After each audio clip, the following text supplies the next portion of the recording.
It's Bronze and Modern Gods. I'm John, and coming to us from an undisclosed location where he's being held hostage, it's Richard. Hi, Richard. They're treating me really well. What's going on? What is this? We're remodeling the basement where my collection is, where I normally record from. So the books are off the walls, and we're going to start painting. So I'm here temporarily at my desk up here. So. All right. Well, you know what? We're going to bring it to you anyway. We've got Hot Book of the Week, Underrated Books of the Week, and our main topic, talking about underrated, our underrated X-Men keys. We're going to send you out on a little fact-finding mission here, or a little book-finding mission, I think. But before we get going, Richard, I'm going to show something. Oh, show and tell. I love show and tell. Yeah. Yes. Yellow Claw number 1, 6.0 off-white pages. I went for it. I saw it on eBay and I thought, I know I just got a 3.5, but this is a 6.0. Yeah. And you could still sell the 3.5 to fund the 6.0. Yeah. Anybody want a 3.5 Yellow Claw number 1? Hit your boy up. You know where to find me. And that's at Bronze and Modern Gods on Facebook and Instagram, or bronzeandmoderngods.com. Yeah. I'm so happy for you. I know that's a big key for you, and you can cross it off your list for 2021. Until a 7.0 shows up, and then I'll go for that. All right, Richard, why don't you start us off with our hot book of the week? Our hot book this week is Venom number 200. It's weird to say Venom 200. Yeah. I mean, if you look it up, it still says Venom 35. This is 200 in the legacy numbering scheme, which Marvel likes to hide behind the covers. And this is the big thing about this book. This is Donny Cates' farewell to the Venom series. This is his last book in the series. Now, did he just write the 35 issues of the new series? Is that it?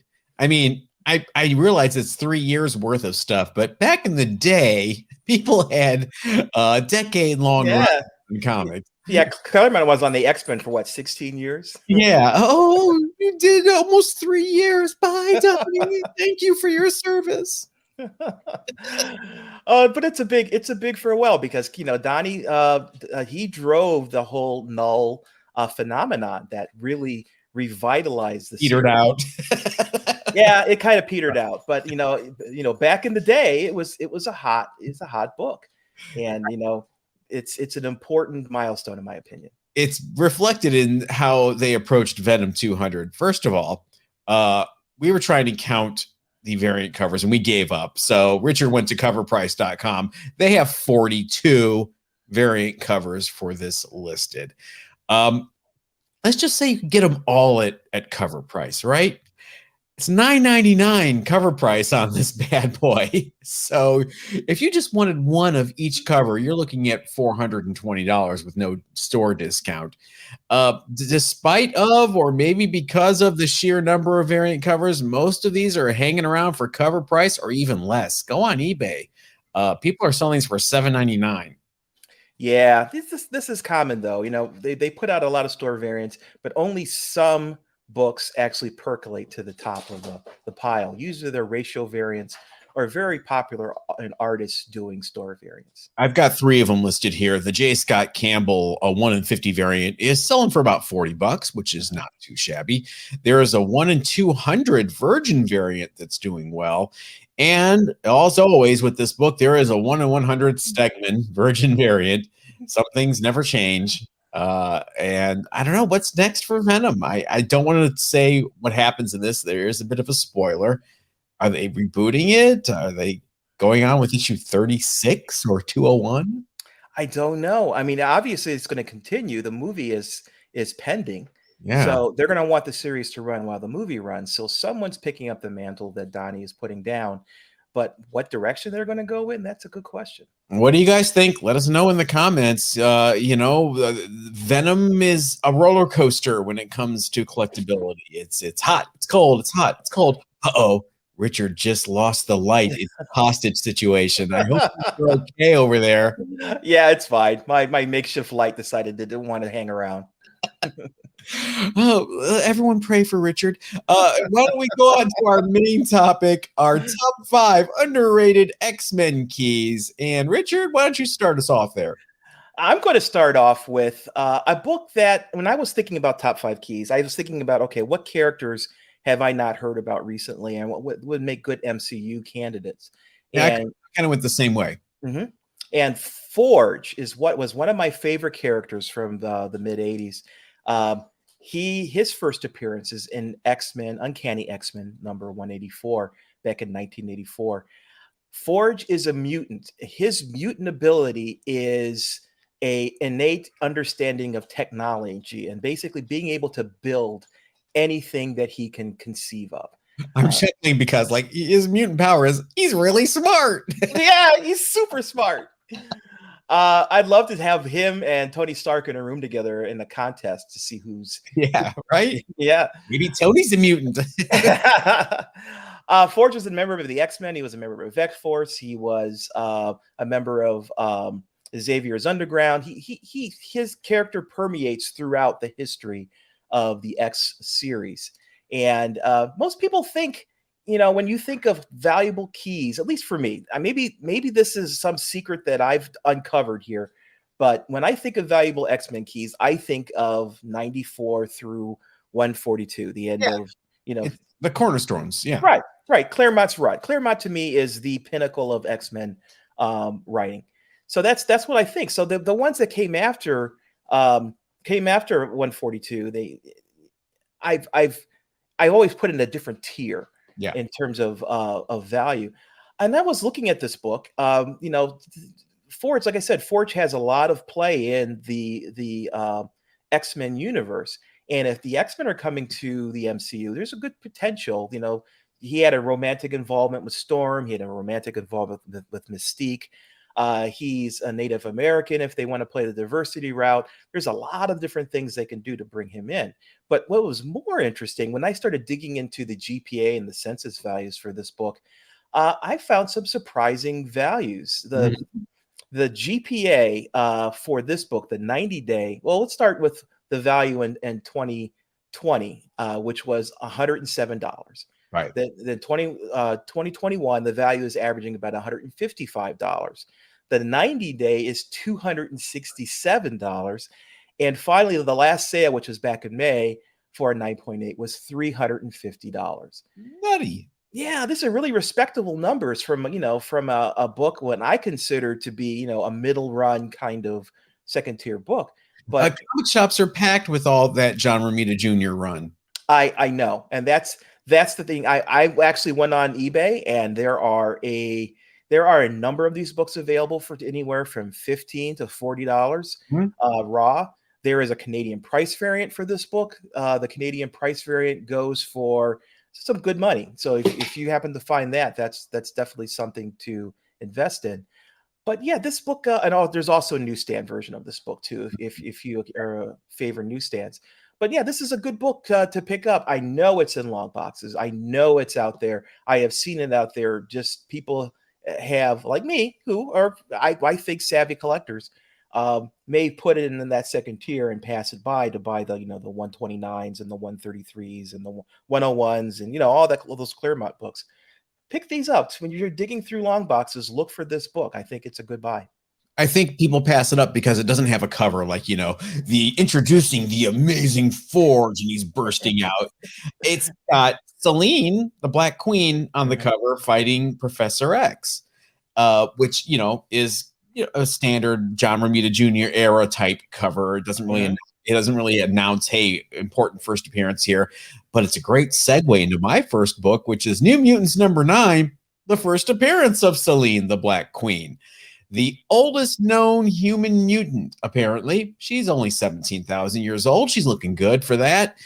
She later becomes a central part of the Hellfire Club, but here is her start in this little, under-heralded spin-off book in Nova Roma is what it was called, and she's kind of hiding out. She's in disguise, but she's a pretty popular character. When you think of the Hellfire Club, you always think of the Black Queen and the White Queen and Emma and all that whole crew. And a little more affordable than X-Men 129. The GPA on this one for a 9.8 is $100. She was in the Dark Phoenix movie. Did you see it? No, I did not. Me neither. Purposely did not. When I think of Black Queen, I think of Phoenix. I think of Yeah. Jean Grey, but that's just me.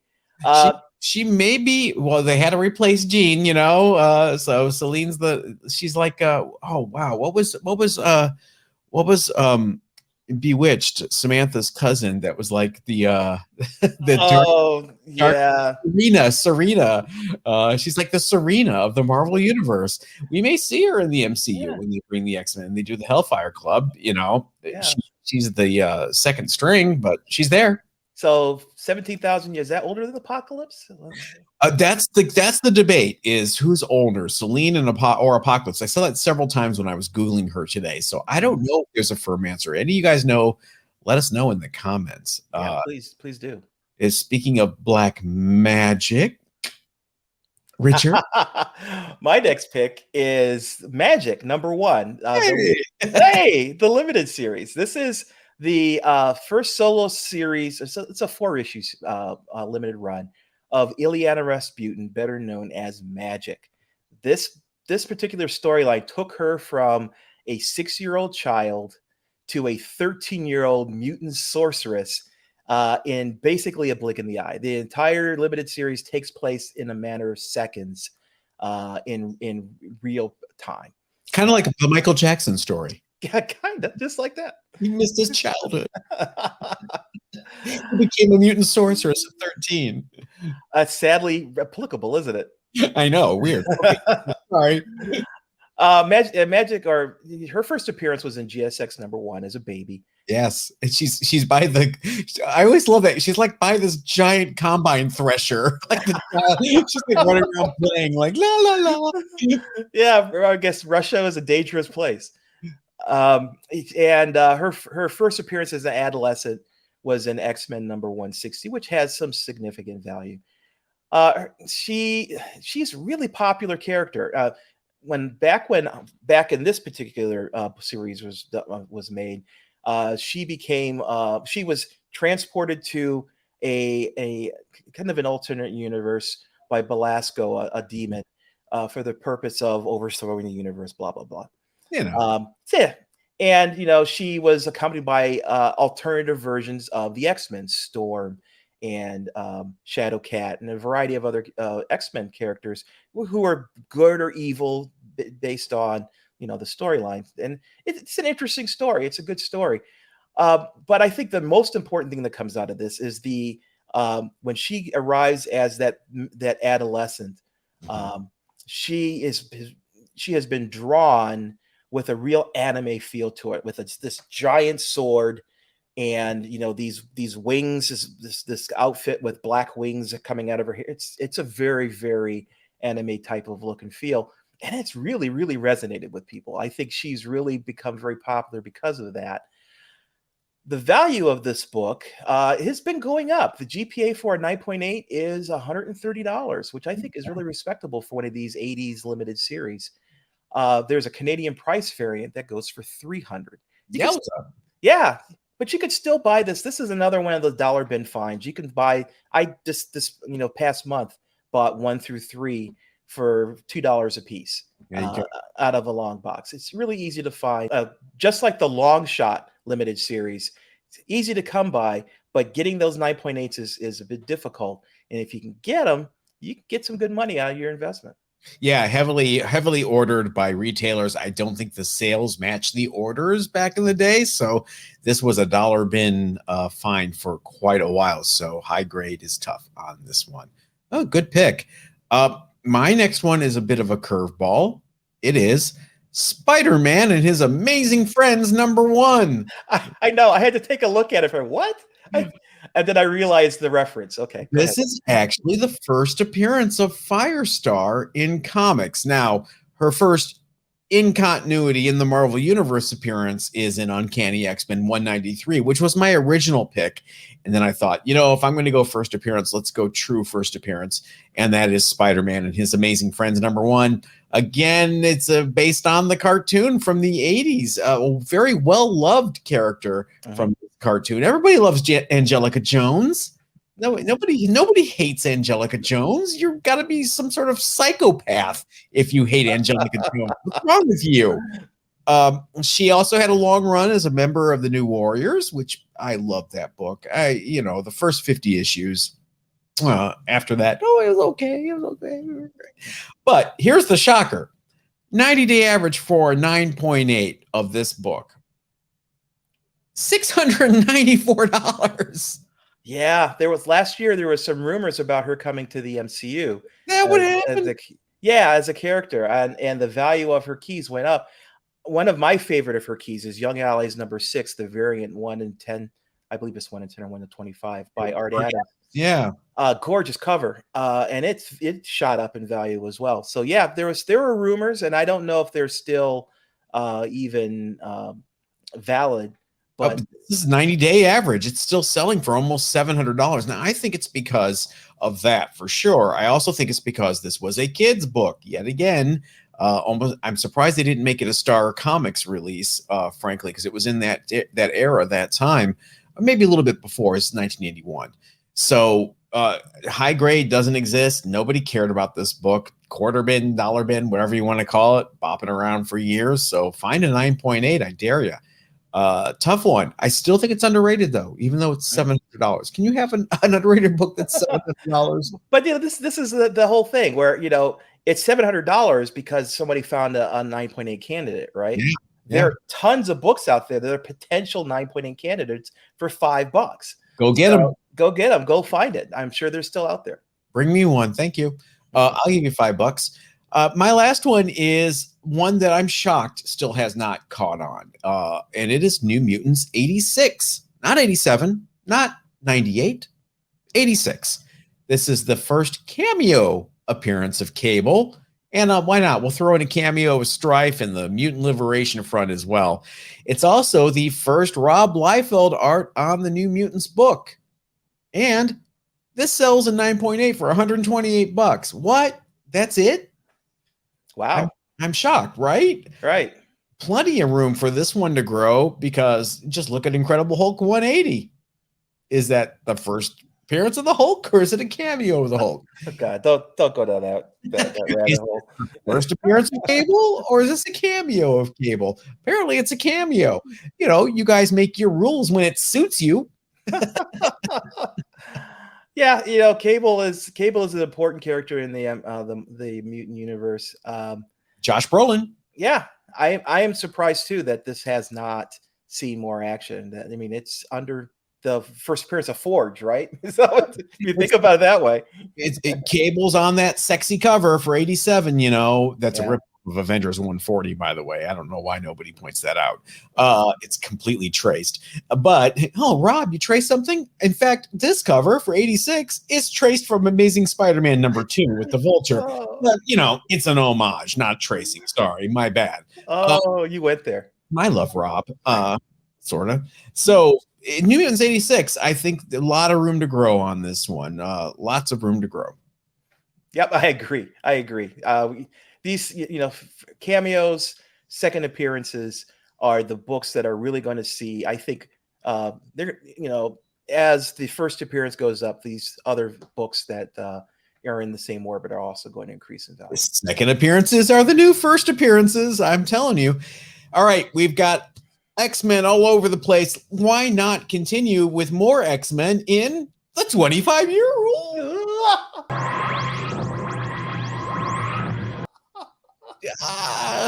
Yeah. Hey, since I have that TARDIS, maybe I can go back in time and save you from your captors.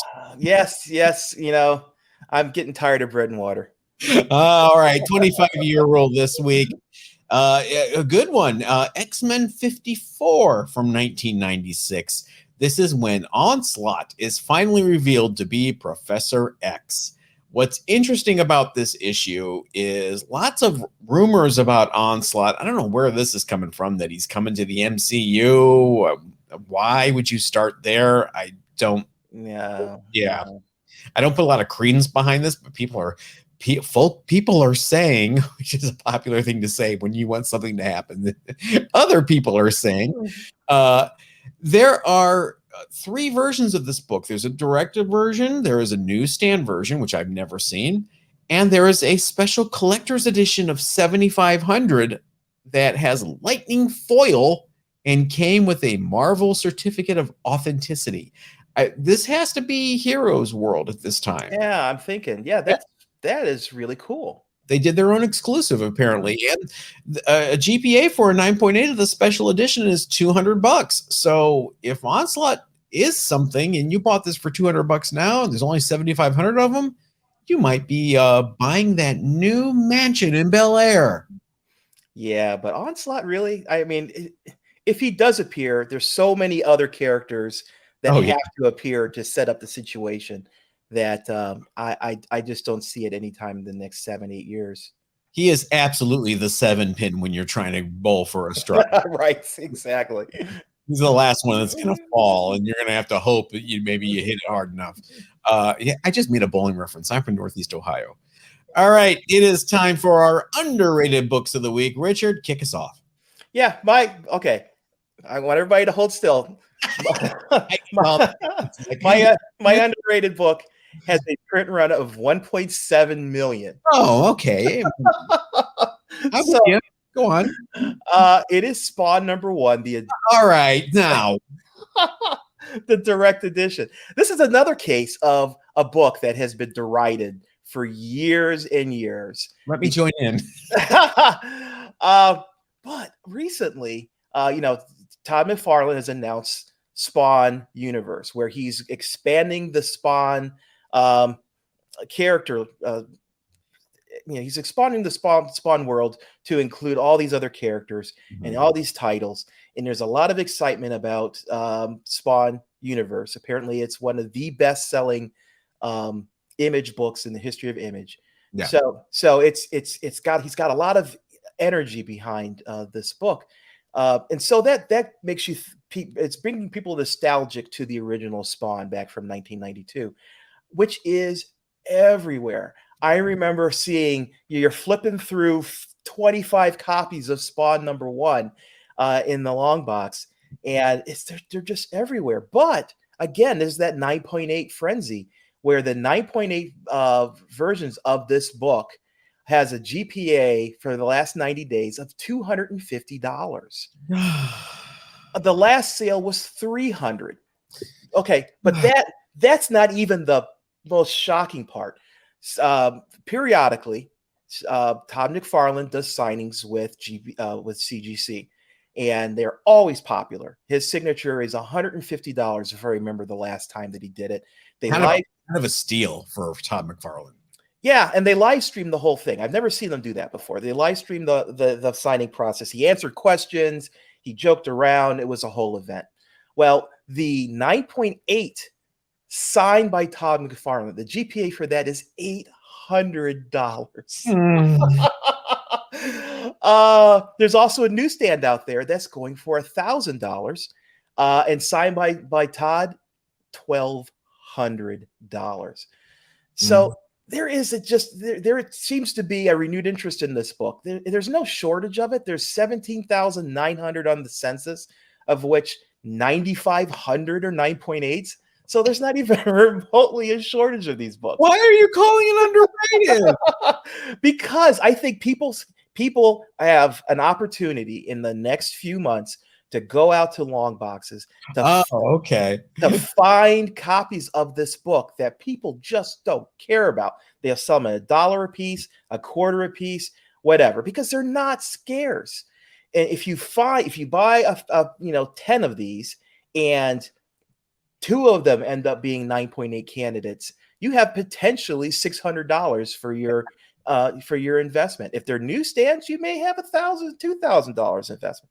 So this is kind of a call out for people who may not be aware of the renewed interest in Spawn #1. Go out. I send you forth and go through the log boxes in your community. I will guarantee you will find some copies of this book. There is something to this, because I know I'm being snarky. Number one, you get dealers that bought too many of them and they try to blow them out. But I will say, from the time it came out in 92, it's never really sold for undercover price. It's always been a $5 book in the bins, you know, or someone will slap it on a wall for $7 or something. It's never really lost unless someone really just went whole hog on it and threw a whole bunch in their dollar bins, which I have seen as well. It extends beyond number one. I have a stack of I won them in an auction. I won 43 copies of number 8 in an auction, and I sell them on the regular for $10 a whack. Yeah, it's Spawn. You know, Todd made an enduring character when he created him, and this is his first appearance in this book, besides Malibu Sun #1.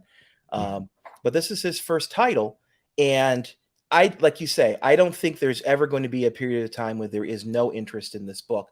I think right now, just like a year ago with Secret Wars #1, when it was a $20 book all day long, and now you get it graded, it's an $800 book. Yeah. This is an opportunity with Spawn #1. Find those 9.8 candidates, because they are out there. If you pay $5, if you pay $20, it's definitely out there. If you find a newsstand, definitely pick it up. Even if it's not 9.8, they're just scarce. They are scarce. Yeah. So yeah, this is kind of a warning to those people who may have just normally pass them by, as I would normally do. There is some value in there, and there's people who want those 9.8s for their wall or for their collection, and take advantage of it while you can. I just see you in your hostage video there saying, "This is a warning." And I start laughing. Well, controversial as always, Richard. I love it. Tell us what you guys think down below. My pick is a little more pedestrian. Sorry, it's not as. You got to stir the pot every now and then. Yeah, remember how I just said second appearances are the new first appearances? How about the second appearance of Alpha Flight in Machine Man #18? What? Actually, it's just North Star, Aurora, and Sasquatch, but it technically counts as the second appearance of Alpha Flight. It takes place concurrently with Uncanny X-Men 140, where you've got the rest of the team there in Canada handling the Wendigo. And here you've got the rest of the team going to the States to beat up Machine Man for some convoluted reason. I forget what the reason is. A senator set him up. I don't know why it affected Canada. Blame Canada. There's not enough sales data on this for a 9.8 sales trend, which is interesting, but 9.6s are selling, and they're trending around $90 all of a sudden. So someone's picking up on this. Under-ordered book. It was on its last legs. It was a bi-monthly. The less than exciting Steve Ditko art, you know, in his low point, really, as an artist. This is the second to last issue of Machine Man. I find it really interesting that Byrne or Claremont or whoever was calling the shots back then would allow Alpha Flight to be used to prop up this failing book. It was like a last-ditch effort to get people excited about this Machine Man title, and it just shows how instantly popular Alpha Flight was, that, you know, they could be used to help a book that was in its third year, basically. Yeah, Machine Man is interesting. You've got basically 3 keys: the first issue, this issue, and the last issue, which is the first appearance of the Jack-o'-lantern, which actually sells for some big coin in 9.8. But Machine Man 18, again, a book you can find for about $5, $10 if you're looking for a super high grade. Get it slabbed, wait for Alpha Flight to make an appearance somewhere, and you know, then you can put in a third pool on that mansion in Belgium. All right, so first cameo was X-Men 120. Right. First appearance 121. Right. So they waited another 20 issues before they put Alpha Flight in the title again. Sasquatch was in an Incredible Hulk annual, so he made an appearance. Vindicator was in something else. I think he was in Fantastic Four, so Vindicator made an appearance. So they were using them sparingly, which was weird because they were so popular right out of the gate. And I don't know what Tom DeFalco, who was the writer of Machine Man, I don't know what his thing was with Alpha Flight, because he got to use them here, and then he got to use them almost immediately in Marvel 2-in-1 a couple months later. So I don't know if like Tom DeFalco was trying to grab onto Alpha Flight because nobody else was, and then John Byrne said, "Hey, that's mine. Step off, Tommy." Yeah, and there's heat now with Alpha Flight. There's rumors about it. Marvel, I never think Marvel does something just to do it. They did a facsimile copy for Alpha Flight #1, which to me signals some intent.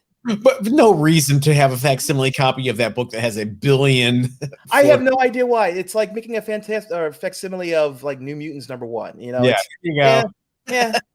But they did. I mean, they went through the effort to do it. They did X-Men. Machine Man 18. People don't have that. So yeah, this is a great pick. I think there are some plans for Alpha Flight. It's a perfect storm. You know, we've got Marvel's concerned about diversity, and you've got this Canadian team with a bunch of Native Americans on it. You've got the first gay character with North Star. So there's a Alpha Flight book that starts in a couple of weeks, I think. Which is there? Yeah, a new Gamma Flight series. I think it's a mini series. Oh, Gamma Flight. Yeah, I saw that. Yeah, I'm gonna have to pick that up. So people are into it. Great. But Machine Man 18, go grab it. That's going to do it for us this week, right, Richard? That's it. All right. Where can people find us? They can find us on Instagram and Facebook at Bronze and Modern Gods, or they can find us on the website at bronzeandmoderngods.com. Check it out. We will see you later this week with a bonus episode. Everybody have fun. Everybody stay safe.